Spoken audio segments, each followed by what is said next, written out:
নমস্কার বন্ধুরা, আমি সৌরভ আর আপনারা শুনছেন অদ্ভুত হলেও সত্যি। আজকে একটি শিকারের গল্প, ডিগুভামেটার জঙ্গল, কর্ণুল। লেখক শ্রী দেবীপ্রসাদ রায়চৌধুরী।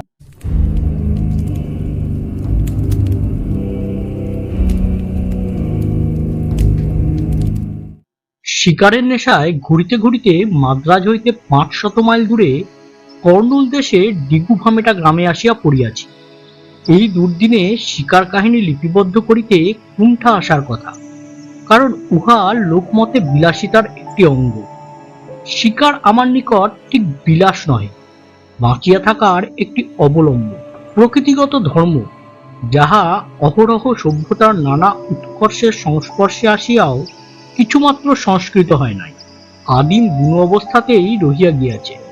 সংস্কারন্ধ ধর্মান্ধ পুণ্যার্থে যেভাবে নানা ক্লেশ স্বীকার করিয়া তীর্থভ্রমণ করিয়া থাকে, আমিও সেইরূপ অনেক সময় অনাহার ও অনিদ্রা সহ্য করিয়া শার্দুল দর্শনাকাঙ্ক্ষায় ম্যালেরিয়া আক্রান্ত দেশে গভীর অরণ্যে ঘুরিয়া বেড়াই। ভয়ঙ্করের রূপ দর্শনে মুগ্ধ হই, বধ করিতে পারিলে অবর্ণনীয় আনন্দ পাইয়া থাকি। অহিংসাবাদী এই আনন্দকে বলিবেন পৈশাচিক হিংস্র প্রবৃত্তি। বলুন, তাহার আত্মতৃপ্তিতে বাধা দিব না। আমার বক্তব্য বিষয় শিকার, ধর্মনীতি অথবা দর্শনতত্ত্বের গবেষণা নহে। সুতরাং ঘটনাগুলি লিখিয়া যাই। স্থানটি মাদ্রাজ প্রদেশের বিখ্যাত মৃগয়া ভূমি। এই স্থানে অপ্রত্যাশিতভাবে একটি নূতন রকমের মানুষ আবিষ্কার করিলাম। ভদ্রলোক স্থানীয়, রেঞ্জ অফিসার, নাম শ্রীযুক্ত পি চিঙ্গেল রেড্ডি। তিনি অযাচিতভাবে পরোপকার করিয়া নির্বিকার চিত্রে বলিয়া বসেন, ত্রুটি থাকিলে মার্জনা করিবেন। প্রগতির যুগে প্রকাশ্যে এইরূপ নির্বুদ্ধিতার পরিচয় দিয়া তিনি এক ঘরে না হইয়া কেমন করিয়া সুস্থভাবে টিকিয়া আছেন জানিবার জন্য কৌতূহলী হইয়া উঠিলাম। ঘনিষ্ঠভাবে মিশিয়া বুঝিলাম তাহাকে চালাকের সমাজ হইতে দূরে রাখাই বাঞ্ছনীয়, কারণ তিনি বেপরোয়া ধরনের মানুষ। তাহার উপর মিথ্যা কথা পারতপক্ষে বলিতে চান না। রেড্ডি মশায়ের কথা উল্লেখ করা প্রয়োজন বোধ করিলাম, কারণ এই কাহিনীর সহিত তাহার বিশেষ যোগ আছে। স্টেশনে আসিতেই দেখিলাম তিনি আমাকে অভ্যর্থনা করিবার জন্য সদল বলে প্রস্তুত হইয়া আসিয়াছেন। পোশাকের শনাক্তের চিহ্ন ছিল, চিনিতে অসুবিধা হইল না। ট্রেন হইতে নামিয়া আমার সহযাত্রী শ্রীযুক্ত আনসারি পাতশার সহিত পরিচয় করাইয়া দিলাম। পাতশা সাহেবকে সঙ্গে আনিয়াছিলাম জঙ্গলের নানা অসুবিধা হইতে নিষ্কৃতি পাইবার আশায়, কারণ তিনিও জঙ্গল দেশের লোক, ভিন্ন স্থানের রেঞ্জ অফিসার। স্টেশনের বাহিরেই গোজান অপেক্ষা করিতেছিল। রাইফেলের গাদা ও অন্যান্য ভারী মাল তাহাতে তুলিয়া দিয়া আমরা হাঁটিয়া ফরেস্ট বাংলোর দিকে চলিতে লাগিলাম। বেলা তখন 5টা হইবে। প্রথমেই কাজের কথা পাড়িলাম, ইতিমধ্যে বাঘ কোনো গরু অথবা মহিষ মারিয়াছে কিনা। উত্তর আসিল, না। 20 দিনের ছুটি মজুদ ছিল, দমিলাম না। পরে কথা প্রসঙ্গে জানিলাম আমার শিকারের জন্য কৃত 3টি মহিষ বিভিন্ন মহড়ায় গত 4 দিন ধরিয়া বাঁধা হইতেছে, কিন্তু জন্তুগুলির জাবর কাটা ছাড়া অন্য কোনরূপ চাঞ্চল্য প্রকাশ করে নাই। ইহার পর পথে শিকার সম্বন্ধে উল্লেখযোগ্য আর কোনো কথা হয় নাই। ফরেস্ট বাংলো স্টেশন হইতে অতি নিকটে, পৌঁছাইতে সময় লাগিল না। চতুষ্পার্শ্বে জঙ্গল, আবেষ্টনী ভালো লাগিল। অপরাহ্ন উত্তীর্ণ হইয়া যাইতেছিল, একটু অসহিষ্ণু হইয়া উঠিয়াছিলাম। প্রশ্ন করিলাম, আজ মাচানে বসা চলে না? রেড্ডি মহাশয় সবিস্ময়ে বলিলেন, সমস্ত রাত সমস্ত দিন টেনে গেল, আজই মাচানে বসবেন? আজ ক্লান্ত হয়ে আছেন, বরং বিশ্রাম করুন। মনে মনে ভাবিলাম, হায় রে, আমি কেন দুর্মুখ জিবিএসের মতো বলিতে পারি না, গড়াইল গাড়ির চাকা আর ক্লান্ত হইলাম আমি। অনুমান করিলাম মাচান তৈয়ারি হয় নাই। সন্দেহভঞ্জন নিমিত্ত সলজ্জভাবে উত্তর দিলাম, ট্রেনে বসিয়া ভ্রমণ করিলে আমার ক্লান্তি আসে না। ভদ্র সন্তানের পক্ষে এমন একটি উক্তি শোভনীয় হইবে না জানিয়াই কৃত্রিম লজ্জার অবগুণ্ঠন টানিয়াছিলাম। আমার অনুমান মিথ্যা হয় নাই। রেড্ডি মশাই বলিলেন, মাচান তো তৈরি নেই, বেলা পড়ে গেছে। সন্ধ্যের আগে যদি কোনো প্রকারে দাঁড় করানো যায় তো আপনাকে লাইফ বেটের ওপর বসতে হবে। এদিকটা আবার সবই স্ট্রাইপস, বড় বাঘ। গুলি না লাগলে ক্ষতি নেই, কিন্তু ঠিক জায়গায় তাক না হলেই বিপদ।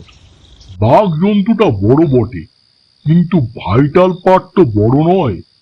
নিশানাটা খুব পাকা হওয়া দরকার, কারণ বাঘ যখন পশু আক্রমণ করে তখন অত্যন্ত সতর্ক থাকে। তাড়াহুড়োয় ভুল জায়গায় গুলি লাগলে সে পশুকে ছেড়ে শিকারীকেই তাড়া করে বসে। এদিককার এলাকায় সব দিকেই মহিষ বাঁধা হয়ে গিয়েছে। এখন সান্দ্রাপাড়ুর পথে চেষ্টা করা চলে, কিন্তু সেখানে গাছগুলো বেজায় নিচু, তার উপর পলকা। জীবন্ত মহিষ রেখে বসা ঠিক হবে না। কয়েকদিন অপেক্ষা করুন, একটা না একটা মহিষকে ঠিক মেরে দেবে। তখন ধীরে সুস্থে মাচান বেঁধে মারবেন, বসে বসে খাবে, টিপ করবার অনেক সময় পাবেন। পূর্ব হইতে মাচান না বাঁধার ত্রুটি সামলাইতে গিয়া রেড্ডি মহাশয় অযথা পাকে প্রকারে আমার লক্ষ্যভেদ নৈপুণ্যের উপর কটাক্ষপাত করিতে ছাড়িলেন না। ইচ্ছা হইল রাইফেল বাহির করিয়া তখনই লক্ষ্যভেদের ভেলকিবাজি দেখাইয়া দিই, কিন্তু বিরত হইলাম এই ভাবিয়া হয়তো ভদ্রলোক অনেক নাম করা শিকারীর টিপ স্বতন্ত্রভাবে দেখিয়া থাকিবেন। সেই কারণেই নিশানা সম্বন্ধে তিনি সহজে কাহাকেও বিশ্বাস করিতে পারেন না। তাছাড়া আমি ডিপুভামেটায় আসার দরুন তাহার অভিভাবকত্বের দাবিও জন্মাইছিল, যাহা আমার মতো পরমুখাপেক্ষী অস্বীকার করিতে পারে না। গল্প করিতে করিতে তিনি জানাইয়া দিলেন, কতগুলি সাহেব ও দেশি অফিসার এখানে শিকার করিতে আসিয়া বাঘের কামড়ে মরিয়াছিল। ঘরের ছেলে ঘরে মরিলে তাহাকে শবদেহগুলি লইয়া জ্বালাতনে পড়িতে হইত না। অনভিজ্ঞ শিকারীর দল মরিয়া মরিয়া তাহাকে কিভাবে নাজেহাল করিয়াছিল তাহার বিশদ বিবরণ দিয়া চলিলেন। গল্প চলিতেছিল, তাহারই ফাঁকে নিকটেই সম্বরের ডাক শুনিলাম। চঞ্চল হইয়া উঠিয়াছিলাম। বাঘ শিকারে না আসিলে হাতে রাইফেল লইয়া শব্দ অনুসরণ করিতাম। কিছুক্ষণ পরে পাচক আসিয়া জানাইয়া গেল খানা প্রস্তুত।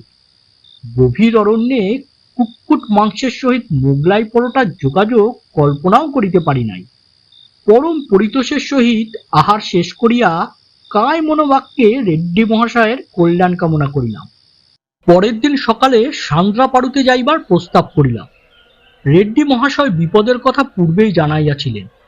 পুনরায় স্মরণ করিয়া দিলেন যে আমি মৃত্যুকে স্বেচ্ছায় বরণ করিতে চলিয়াছি, কিন্তু আমার সংকল্প স্থির দেখিয়া অনিচ্ছা সত্ত্বেও সান্দ্রাপাড়ুতে মাচান বাঁধিবার নির্দেশ দিলেন। মাচানের কামোফ্লাজিং সম্বন্ধে আমি একটু বাতিকগ্রস্ত। সব দিক হইতে নিজে না দেখিয়া সন্তুষ্ট হইতে পারি না। শিক্ষিত বাঘেদের আবার উঁচু নজরটাই বেশি। বেটের নিকটে আসিবার আগে গাছের ডালগুলি ভালো করিয়া পরীক্ষা করিয়া লইয়া থাকে। আবেষ্টনীর সহিত সামান্য গরমিল দেখিলেই সন্দিগ্ধ হইয়া পড়ে, এবং বদ্ধ জীবটি যতই সুস্বাদু হোক না কেন অবহেলায় তাহা পরিত্যাগ করিয়া চলিয়া যায়। বেলা 4টার সময় রওনা হইলাম। পৌঁছাইতে ঘণ্টাখানেক লাগিয়াছিল। এদিকটা ডিগুভামেটের মতো নয়, অনুর্বর জমি, রৌদ্রতাপে স্থানে স্থানে ফাটিয়া গিয়াছে। মাচানের নিকটে আসিয়া দমিয়া গেলাম। বেজায় নিচু, 7-8 ফুটের বেশি হইবে না। তাহার উপর ছোট ঘরের মতো দেখাইতেছে। যথাসম্ভব ত্রুটিগুলি সংশোধন করিয়া বেলা থাকিতেই বর্ণবাস সহ উপরে উঠিলাম। রাইফেল ও গান পাশাপাশি রাখিয়া নিশ্চিন্ত হইয়া বসিলাম। মহিষটি মাচান হইতে প্রায় 100 ফুট দূরে বাঁধা হইয়াছিল। ব্যবধানটি ভালোই লাগিল। জখম হইলেও এক লাফে বাঘ ঘাড়ের উপর আসিয়া পড়িতে পারিবে না। 2 বার গুলি চালাইবার যথেষ্ট সময় পাইব। কুলিদের মাচানের কাছাকাছি বসিয়া গল্প করিতে বলিয়া দিলাম। লোকগুলি মাচানের নিকট গল্প করিলে বাঘ সন্ধ্যার সময়ও এদিকে আসিবে না। ইত্যবসরে বাঘকে ভড়কাইয়া আমি মহিষের কাঁধে টর্চ ফেলিয়া আলো ঠিক করিয়া রাখিতে পারিব। যে স্থানটিতে মহিষ বাঁধা হইয়াছিল সেখানে ঘন ঝোপের জন্য সন্ধ্যার পূর্বেই কাজ চালানোর মতো অন্ধকার হইয়া আসিল। সুবিধাটি কাজে লাগাইলাম। আলোর ব্যবস্থা ঠিক হইয়া গেলে লোকগুলিকে গল্প করিতে করিতে চলিয়া যাইতে বলিলাম। তখন আকাশের পিঙ্গল মিশ্রিত ফিকে গোলাপি রং মলিন হইয়া আসিতেছিল। দূরের পাহাড়গুলি একের পর এক অন্ধকারে মিলাইতে শুরু করিয়াছে। মাঝে মাঝে কেকারব শুনিতেছি।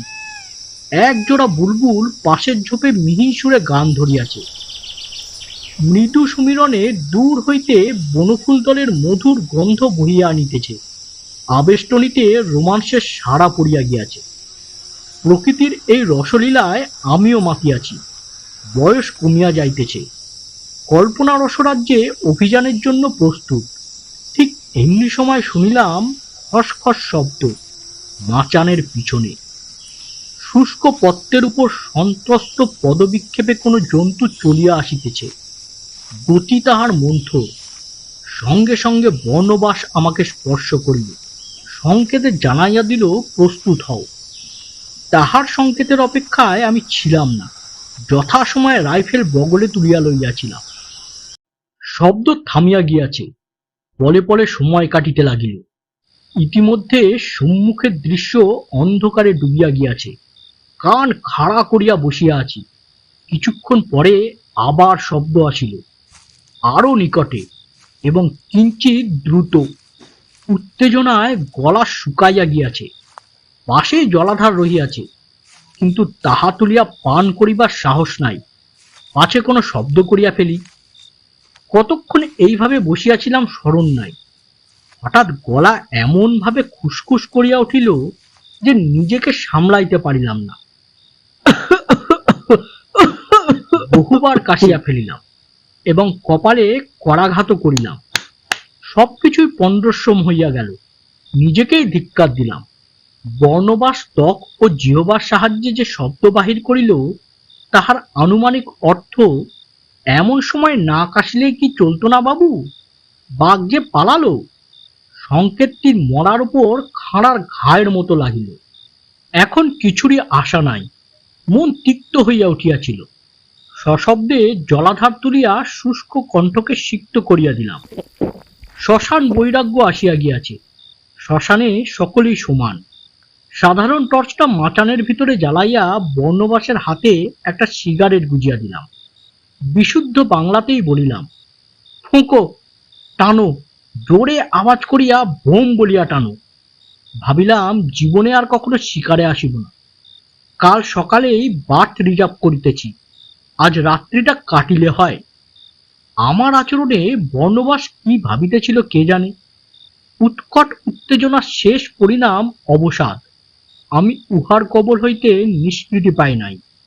মাচানের স্বল্প পরিধির ভিতর যেটুকু স্থান করিতে পারিলাম, তাহাতে হাড়গোড় দুমড়াইয়া শুইয়া পড়িলাম এবং টর্চ নিবাইবার পর অল্প সময়ের ভিতর ঘুমাইয়া গিয়াছিলাম। মাঝে বর্ণবাস আমাকে জাগাইয়া দিয়াছিল। বর্ণবাসের সংকেতে ঘুম ভাঙিয়া যাওয়ায় রাইফেলের দিকে হাত বাড়াইতেছিলাম। বর্ণবাস কানের নিকট মুখ আনিয়া চুপি চুপি বলিল, বাঘ আসে নাই, হুজুরের নাক ডাকিতেছিল। শুইয়া পড়িলাম। পুনরায় বর্ণবাস সংকেত দিল। এবার তাহার আঙুলের দৃঢ় চাপের সহিত মহিষটার আর্তনাদ শুনিতে পাইলাম। জীবন্ত মহিষের উপর বাঘ নিশ্চয়ই লাফাইয়া পড়িয়াছে। এক মুহূর্ত বিলম্ব হইলে মহিষটাকে মারিয়া ফেলিবে। যথাসম্ভব ক্ষিপ্রতা সহ সন্তর্পণে উঠিয়া বসিলাম। চকিতে প্রস্তুত টর্চের সুইচ টিপিয়া দিলাম। দেখিলাম মহিষটার পিঠে বাঘ চড়াও হইয়া ঘাড় কামড়াইবার চেষ্টা করিতেছে। মহিষটা প্রাণপণ শক্তিতে চিৎকার করিয়া বাঁধন ছিঁড়িবার জন্য অস্থির হইয়া উঠিয়াছে। বাঘের মাথাটা টর্চের আলোর বাহিরে অন্ধকারে মিলাইয়া গিয়াছে। মাত্র পিছনটা এবং বুকের খানিকটা অংশ দেখিতে পাইতেছি। তখন কোনটা গান এবং কোনটা রাইফেল বাছিয়া লইবার সময় ছিল না। যেটাকে সামনে পাইলাম সেটাকেই তুলিয়া বুক লক্ষ্য করিয়া ট্রিগার টিপিয়া দিলাম। সঙ্গে সঙ্গে বাঘ মহিষের অপর দিকে জড় পদার্থের ন্যায় পড়িয়া গেল।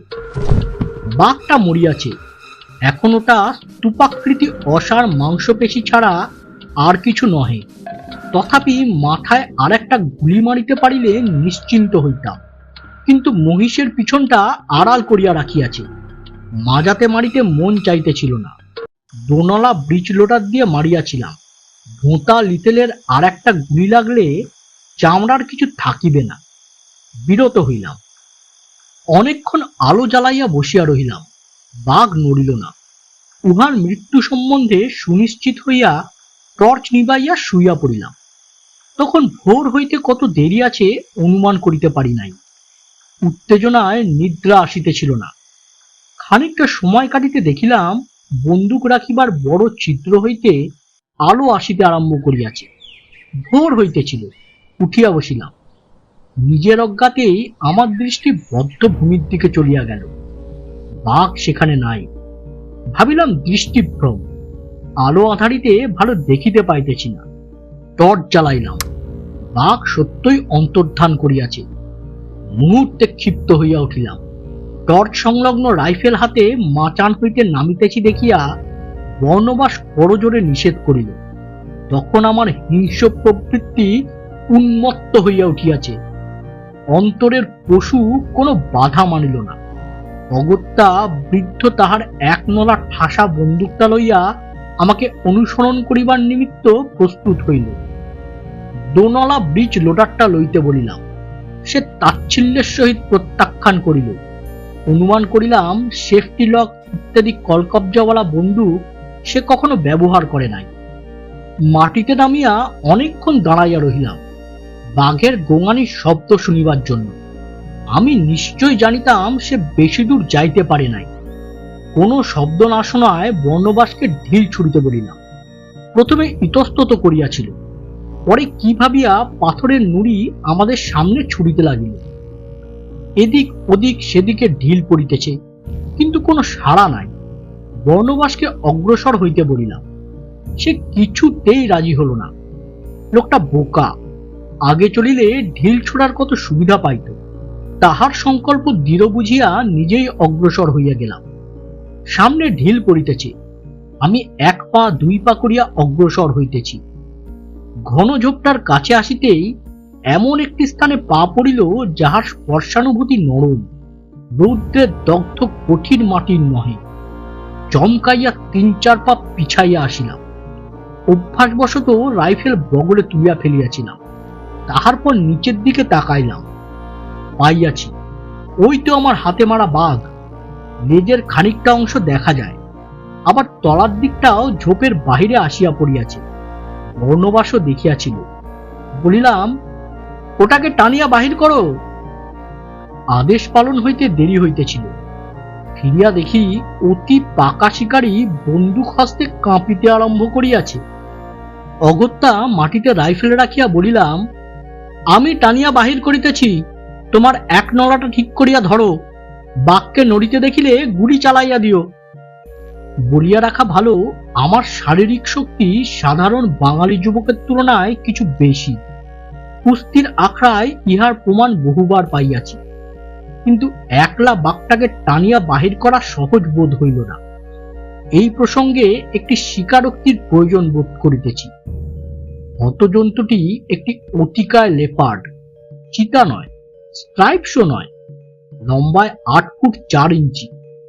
এত বড় লেপার্ড সচরাচর বড় একটা দেখা যায় না।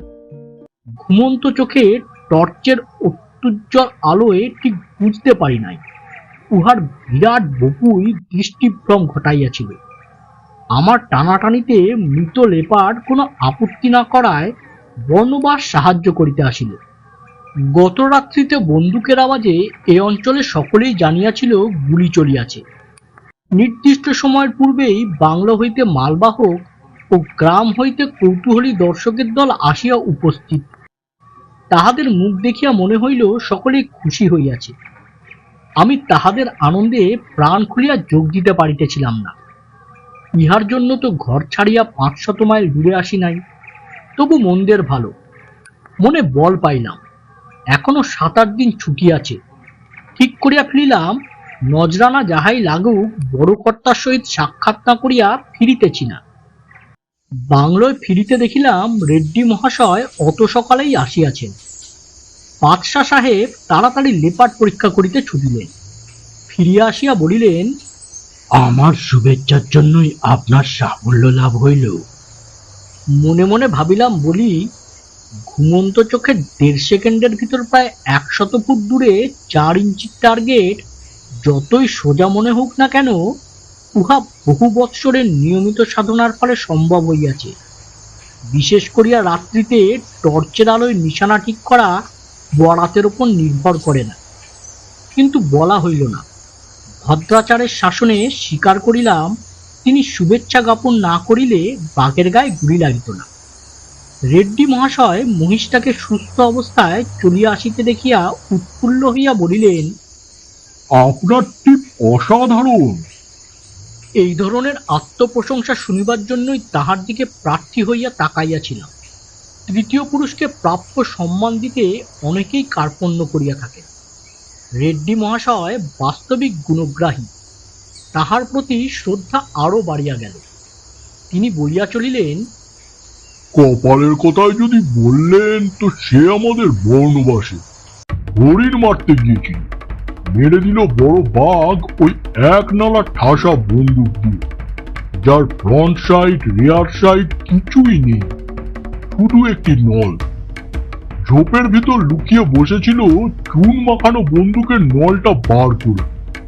বাঘ মশাই তার মাথাটা বন্দুকের নলে ঠেকিয়েই চুলকানির ব্যবস্থা করলেন, আর বর্ণবাস ঘোড়া টিপেই ভয় অজ্ঞান হয়ে গেল। বাঘ মরল। বর্ণবাসকেও হয়তো বাঘে নিয়ে এসে শেষ করত, যদি না লাম্বার্ডিরা ভিত্তি মুখে ওকে দেখতে পেত। এরা স্থানীয় জঙ্গলি, জীবিকা গোচারণ। পরশ্রী কাতরবশত আমি কথাটা চাপা দিলাম। ওই ধরনের ভাগ্যবান পুরুষ আমার নিকট চক্ষুসুদ। প্রশ্ন করিলাম, আজ কোথায় বসা যাবে? রেড্ডি মহাশয় উত্তর করিলেন, এখানে বড় বাঘ নেই। ওই লেপারটাই বড় বাঘের ভরোয়ানা চালে দীক্ষিত হয়ে গ্রামবাসীদের অস্থির করে তুলেছিল। আপনি এবার চিন্তামণি পাড়ুতে চেষ্টা করে দেখুন। সে ভারী জঙ্গল, তবে 13-14 মাইল দূরে।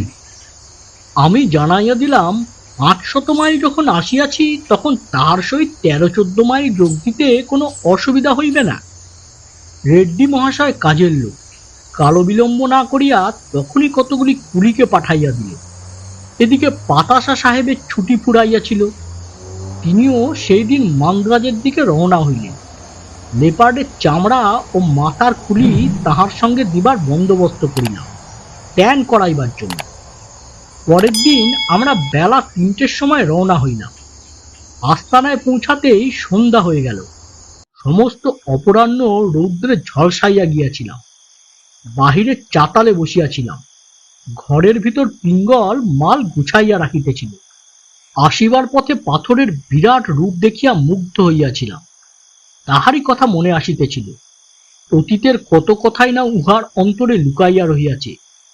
কালের ধ্বংসলীলায় বহিরাকৃতি স্তরে স্তরে ফাটিয়া গিয়াছে, কিন্তু অন্তরের গূঢ় রহস্য উদ্ঘাটিত হয় নাই। কবির বাণী মনে পড়িল, কথা কও হে অতীত। বটের শিকড়ের নিবিড় আবেষ্টন দেখিলাম। কি ভয়ঙ্কর মিলন দৃশ্য! শিকড়ের দৃঢ় চাপে পাথর নিষ্পেষিত হইয়া গিয়াছে, তথাপি উহা বন্ধনমুক্ত হইতে চায় না। ইহা প্রেম না শক্তির পরীক্ষা? ভাবিলাম, শক্তিশালীর ঘনিষ্ঠ মিলন বোধ হয় এইভাবেই হওয়া স্বাভাবিক। পাদমূলে বনস্পতি ও পাথরের ছায়া আসিয়া পড়িয়াছে। ক্ষীণস্রোতা নদীর বক্ষে স্রোতস্বিনীর মৃদু কলকল ধ্বনির সহিত তাল রাখিয়া ডাকিয়া চলিয়াছে কাঠঠোকরা পাখিটা। নদীর ওপারে যেখানে দিনের আলোর প্রবেশপথ ঘন পাতার আড়ালে রুদ্ধ হইয়া গিয়াছে, সেইখানে দেখা যায় শাল, সেগুন ও অশ্বত্থের বিরাটাকার দৈত্যের মতো দাঁড়াইয়া আছে। তাহাদের গোড়ায় আশেপাশে ঘন ঝোপ, অন্ধকারের অস্পষ্টতায় ভয়াল রূপ ধারণ করিয়াছে। আরো নিচে তাকাইলে দেখা যায় সবুজের গভীরতর অন্ধকারে গহ্বর হইতে হিংস্র জন্তুর আকস্মিক আবির্ভাব। দৃশ্যটি নিরবিচ্ছিন্ন কল্পনাপ্রসূত, তথাপি ভয়াকুল মন মানিতে চাহে না উহা কল্পনা। অরণ্যের এই ভয়ঙ্কর জীবন্ত ছবিও অপরূপ আবেষ্টনিত আঁকিবার উপায় নাই। তুলির টানে গাছ পাথর নদী সবই আসিবে, কিন্তু অরণ্যকে ঘিরিয়া যে ভীতির আশঙ্কা জড়াইয়া আছে, তাহা কোন শিল্পী চিত্রিত করিবে? সেই অজানা স্রষ্টা মহাশিল্পীর কথা মনে আসিল। মাথা নত করিলাম এবং সর্বান্তকরণে প্রার্থনা জানাইলাম, আমার সকল অহমিকা চূর্ণ করে দাও। আরো কত কথা ভাবিতেছিলাম মনে নাই। আনমনা অবস্থায় কখন সন্ধ্যা পার হইয়া রাত হইয়া গিয়াছিল তাহা খেয়াল ছিল না।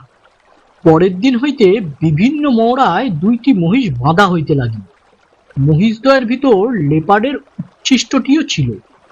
মার্কা মারা চলন্ত গুডলা সঙ্গে আনিয়াছিলাম, কিন্তু কোনো ফল হইল না। 1 দিন 2 দিন করিয়া 5 দিন কাটিয়া গেল, বা কোনোটাকেই মারিল না। আশ্চর্যের ব্যাপার এই যে, উচ্ছিষ্ট পয়মন্ত মহিষটার চতুষ্পার্শ্বেই বড় বাঘ ঘুরিয়াছিল, এমনকি লাফ মারিবার জন্য একবার প্রস্তুত হইয়াছিল। তাহার পদচিহ্ন ও বসিবার স্থানটি পরীক্ষা করায় উহাই প্রমাণিত হয়, কিন্তু শেষ পর্যন্ত হয়তো বাঁধা অবস্থায় দেখিয়া চলিয়া গিয়াছিল। ঘটনাটি আশ্চর্যজনক হইলেও সত্য। নিষ্কর্মা ভাবে আর কতদিন বসিয়া থাকা যায়? ক্যাম্প তুলিবার আদেশ দিলাম। নিজের দুর্ভাগ্যের কথা ভাবিয়া হাসিলাম।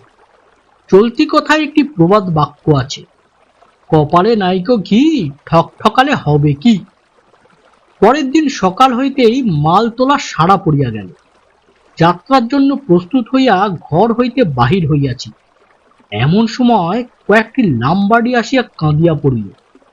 সাহেব, রক্ষা করো, আমাদের সর্বনাশ হইতে চলিয়াছে। বাঘ একটির পর একটি গর্ভবতী গাভী মারিয়া ফেলিতেছে। কাল রাত্রে 2টাকে মারিয়াছে এবং একটিকে টানিয়া গভীর জঙ্গলের ভিতর লইয়া গিয়াছে। লোভ সম্বরণ করিতে পারিলাম না। আশা উদ্দীপ্ত হইয়া উঠিল। মাল নামাইবার আদেশ দিলাম এবং সময় নষ্ট না করিয়া লামবার্ডিদের সহিত যাইবার ব্যবস্থা করিতে বলিয়া দিলাম। অর্ধঘণ্টা কালের ভিতরেই আমরা বাহির হইয়া পড়িলাম। পথ চলিতে চলিতে শুনিলাম আমাদের গন্তব্যস্থল মাত্র 4 মাইল দূরে। পৌঁছাইয়া বুঝিয়াছিলাম 6 মাইলের কম হইবে না। গরুটাকে খুঁজিয়া বাহির করিতে একটু সময় লাগিল, কারণ যেখানে মারিয়াছিল সেখান হইতে প্রায় 3 ফার্লং টানিয়া লইয়া গিয়াছিল। পিছনটা খাইয়া ফেলায় বাচ্চাটা গর্ভভ্রষ্ট হইয়া পড়িয়া গিয়াছে। আহা, কি নধর কান্তি! হয়তো আর কয়েকদিন পরেই ভূমিষ্ঠ হইত। গরুর নিকটবর্তী স্থানে মাচান বাঁধিবার জন্য একটি উপযুক্ত গাছ খুঁজিতে লাগিলাম। কোথাও পাইলাম না। নিরুপায় হইয়া মাটিতেই বসিব ঠিক করিয়া ফেলিলাম। নিকটেই বাঁশ ঝাড় ছিল, উহার গোড়ার দিক থেকে নাড়া দিতেই অধিকাংশ ভাঙিয়া গেল। কোনোটার গোড়া পচিয়া গিয়াছে, কোনোটার শিকড় মাটি ছাড়িয়া দিয়াছে। গত্যন্তর না থাকায় নকল ঝাড় প্রস্তুতের নিমিত্ত কুলিদের গোড়া হইতে পাতা সমেত বাঁশ কাটিয়া আনিতে বলিলাম এবং সেগুলি পুঁতিবার জন্য 3 জনকে মাটিতে গর্ত করিতে লাগাইয়া দিলাম। খননকারীদের ভিতর বৃদ্ধটি জুৎসইভাবে শাবল চালাইতে পারিতেছিল না। তাহার নিকট হইতে লৌহদণ্ডটি কাড়িয়া লইয়া নিজেই খুঁড়িতে লাগিয়া গেলাম। তাড়া ছিল, অপরাহ্নের পূর্বে বসিবার স্থানটি প্রস্তুত হইয়া যাওয়া উচিত। ভিতরকার বাঁধন ইত্যাদি শেষ করিয়া বাহিরে কামুফ্লাজিং দেখিতে আসিলাম। নিকটে গিয়া পিছনে হটিয়া ছবিতে শিল্পী শেষ পোঁচ লাগানোর মতো খুঁতগুলি ঠিক করিয়া দিলাম। এখন কে বলিবে ইয়া আসল বাঁশঝাড় নহে? খুশি হইয়া বর্ণবার সহ ভিতরে ঢুকিলাম এবং প্রবেশ পথ দৃঢ়ভাবে বন্ধ করিয়া দিতে বলিলাম। কুলির দল ইতিমধ্যে আদেশ মতো গরুটাকে টানিয়া বিপরীত দিকের বাঁশঝাড়ে বাঁধিয়া দিল। মাত্র কয়েক গজ টানিয়া আনিতে 9 জন জোয়ান কুলি হিমশিম খাইয়া গেল। তুলনায় বাঘের আসরিক শক্তির কথা ভাবিয়া শ্রদ্ধান্বিত হইয়া উঠিলাম। মাথার উপর ঢাকা থাকার দরুন বাহিরের আলো সত্ত্বেও আমাদের বসিবার স্থানটি গাঢ় অন্ধকার হইয়া গিয়াছে। কুলিদেরও গরু বাঁধবার পরেই চলিয়া যাইতে বলিয়াছি। ভিতরে টর্চ জ্বালিবার উপায় নাই, অথচ সিগারেটের নেশা আমাকে পাইয়া বসিয়াছে। অন্ধকারে মাটিতে বসিয়া আর ধূমপান চলিবে না। প্যাকেটটা পাশেই কোথাও পড়িয়াছিল। হাতড়াইয়া বাহির করিতে গিয়া মনে হইল একটি বহুপতি লম্বা কীট আমার তালুর উল্টা পিঠে উঠিয়া পড়িয়াছে। ভাবিলাম হয়তো বড় কেঁদরাই, কিন্তু বন্দুক রাখিবার ছিদ্রের নিকট হাত আনিতেই শিউরিয়া উঠিলাম। একটি বিশালাকায় ঘন কৃষ্ণবর্ণ শতপদী বৃশ্চিক। চোখ কান বুজিয়া হাত ছাড়িয়া সেটিকে বাহিরে ফেলিয়া দিলাম। বাহিরে পড়িলেও নিশ্চিন্ত হইতে পারিতেছিলাম না। আবার যে ফিরিয়া আসিবে না তাহার নিশ্চয়তা কি? পরক্ষণেই মনে হইল ভিতরে যে আরো ৫-৬টা নাই, তাহাই বা কে বলিতে পারে। বৃশ্চিক ছাড়া যদি... আর ভাবিতে পারিলাম না। পালাইবার পথও বন্ধ। দড়িয়া বাঁধিয়া নিরীহ মহিষকে মাংসবুক বাঘের টোপ করিবার প্রতিক্রিয়া শুরু হইয়াছে। সম্ভব অসম্ভব অনেক ঘটনার আশঙ্কায় যে সময়টি কাটিল, তাহারই ভিতর বাহিরে কখন অন্ধকার জমাট বাঁধিয়া গিয়াছিল। এমন সময় মাত্র কয়েক হাত দূরে মাটিতে আঁচড়ানোর শব্দ শুনিতে পাইলাম। পরিচিত শব্দ। শব্দকারীকে দেখিবার লোভ সংবরণ করিতে পারিলাম না। নিঃশব্দে পাতার আড়াল সরাইয়া দেখিলাম একটি প্রকাণ্ড ভাল্লুক নিবিষ্ট চিত্তে উইয়ের ঢিপি খুঁড়িয়া চলিয়াছে এবং মাঝে মাঝে সনাতন প্রথার শোষণ দ্বারা দধিভোজন ন্যায় হুস হাস করিয়া গর্তে মুখ লইয়া টান মারিতেছে। বাহিরে অন্ধকার হইয়া গেলেও তাহার ছায়ামূর্তি দেখিতে কিছুমাত্র অসুবিধা হয় নাই। এত কাছে যে বন্দুক গায়ে ঠেকাইয়াই মারা চলে। হাত নিষ্পিস করিতেছিল। এত বড় হিংস্র জন্তুকে এত সুবিধার মধ্যে পাইয়া মারিতে পারিলাম না। বন্দুক চালাইলে বাঘের আশা ছাড়িতে হয়। নিজেকে সংযত করিলাম। অল্পক্ষণ পরে ভাল্লুকটা চলিয়া গেল। কি অসম্ভব নিস্তব্ধতা! একটি শুকনো পাতা পড়িলে তাহার শব্দ শুনিতে পাইতেছি। হৃদয়ের উপর কে যেন সশব্দে হাতুড়ি পিটিতেছে। বাহিরে তাহার প্রতিধ্বনি শুনিতেছি। অকস্মাৎ দূরে ফেউ ডাকিয়া উঠিল। বনের রাজার আগমন বার্তা। বাঘ আসিতেছে। ক্রমান্বয়ে সংকেত আরো নিকটে আসিতে লাগিল। পরে আমাদের কেন্দ্র করিয়া ৩০-৪০ হাতের ভিতর চতুষ্পার্শ্বে ডাকিয়া উঠিল। তবে কি আমাদের উপস্থিতি বাঘ জানিতে পারিয়াছে? কিলের নিকটে আসিতেছে না কেন? আমার অনুমান অহেতুক। সন্দেহের কারণ কিছু থাকিলে ভাল্লুক এত কাছে আসিয়া অতক্ষণ ধরিয়া আপন মনে মাটি খুঁড়িত না। হঠাৎ ভেউয়ের ডাক থামিয়া গেল। আবার সেই ভীতিপূর্ণ নিস্তব্ধতা। পর মুহূর্তে সমস্ত বনানী বিকম্পিত করিয়া বাঘ গর্জন করিয়া উঠিল এবং সঙ্গে সঙ্গে মৃত গরুটার উপর লাফাইয়া পড়িল। কি অবর্ণনীয় দৈহিক শক্তি! যেমন লাফাইয়া পড়িল, অমনি গরুটাকে এক টানে বিপরীত দিকে ঘুরাইয়া দিল। অধিককাল অপেক্ষা করবার কোনো প্রয়োজনীয়তা বোধ করলাম না। টর্চের সুইচ টিপিয়া দিলাম। দেখিলাম সাক্ষাৎ মৃত্যুর করাল মূর্তি আমার সামনে দাঁড়াইয়া আছে। টর্চের আলোয় চোখ দুইটি গোলাকার অগ্নির ন্যায় জ্বলিতেছে। রাইফেল খুলিয়া টিপ করিতে যাইব, এমন সময় রিফ্লেক্টর ওপর হইতে কোনো ওজনের চাপে ধীরে নিচু হইয়া গেল। কি সর্বনাশ! আলো আমার সামনে মাত্র ২ হাত দূরে মাটিতে পড়িয়াছে। ফ্লাড লাইটের ন্যায় রশ্মির ছটা আমার মুখে আসিয়া পড়িয়াছে। বসিবার স্থান ভিতরে আলোকিত হইয়া গিয়াছে। বাঘের দেহ দেখিতে পাইতেছি না, অন্ধকারে মিশাইয়া গিয়াছে। রাইফেলের ফার্স্ট সাইটেও এতটুকুও আলো নাই। টিপ করিব কেমন করিয়া? মাটি হইতে ঠিকরানো রশ্মিতে বাঘের চোখের উপর বিশেষ দিক হইতে উজ্জ্বল আলো না পড়িলে জ্বলে না। যে কারণে তাহার চোখ জ্বলে, সেই কারণে হরিণ, মহিষ, গরু, ছাগল, কুকুর, বিড়াল ও সাইকেলের পিছন দিককার নিরেট লাল কাচের টুকরাও জ্বলে। সত্যটি লিখিয়া কবির কল্পনার বাধার সৃষ্টি করিলাম, সেজন্য ত্রুটি স্বীকার করিতেছি। আর একটি সত্যি বলিবার আছে।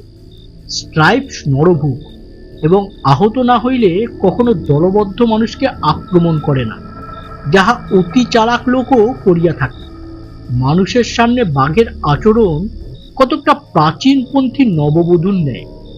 আত্মগোপন করিতে পারিলেই সে অধিক মাত্রায় নিশ্চিন্ত হইয়া থাকে। ক্ষণিকের ভিতর আমি উত্তেজনায় মরিয়া হয়ে উঠিলাম। সুবিধা অসুবিধার কথা ভুলিয়াছি। চক্ষু দুইটির মণিস্থল লক্ষ্য করিয়া আন্দাজে ঘোড়া টিপিয়া দিলাম। বাঘ হুঙ্কার দিয়া পালাইয়া গেল। গুলি লাগে নাই। দুঃখে ক্ষোভে মর্মাহত হইয়া পড়িলাম। বালকের ন্যায় কাঁদিতে পারিলে হয়তো সান্ত্বনা পাইতাম। ভাবিলাম আহত না হইলে বাঘ এইরূপ অবস্থায় কত সময় ফিরিয়া আসে, আজ যে আসিবে না তাহা কে বলিতে পারে। কেন বলিতে পারি না, আশান্বিত হইয়া উঠিলাম। তখনও টর্চ দাউ দাউ করিয়া জ্বলিতেছিল। বাহিরে হাত বাড়াইয়া রিফ্লেক্টর উঠাইবার চেষ্টা করিতেই অনুভব করিলাম উহা আটকাইয়া গিয়াছে। ঠেলাঠেলিতে কোনো লাভ হইল না। নিচু হইয়া দেখি কামোফ্লাজিং নিখুঁত করিতে গিয়া বিভ্রাটটি ঘটাইয়াছি। উপর হইতে একটি মোটা ডাল নিজস্ব ওজনে ধীরে ধীরে নামিয়া আসিয়া রিফ্লেক্টরটির উপরে কায়েমীভাবে চাপিয়া বসিয়াছে। এখন বাহির হইতে ডালটি কেহ সরাইয়া না দিলে আলোর ব্যবহার বন্ধ। বাঘ ফিরিয়া আসিলেও তাহাকে আর মারিতে পারিব না। বলাই বৃথা, বাঘ আর ফিরিয়া আসে নাই। সারাটা রাত জাগিয়া কাটিয়া দিয়া পরের দিনই মাদ্রাজে ফিরিবার ব্যবস্থা করিলাম। কেমন লাগলো বন্ধুরা আজকের এই গল্পটি? ভালো লাগলে একটি লাইক করুন আর শেয়ার করুন সকলের সাথে। আর হ্যাঁ, চ্যানেলটি সাবস্ক্রাইব করতে ভুলবেন না জানো, কারণ এই রকম গল্প নিয়ে প্রতি শনিবার ঠিক দুপুর 1টায় আমি হাজির থাকছি এই চ্যানেলে। তাহলে বেল আইকনটিও টিপে দিন, তাহলে আপনাদের কাছে নোটিফিকেশন পৌঁছে যাবে। তাহলে আজকের মতো নমস্কার।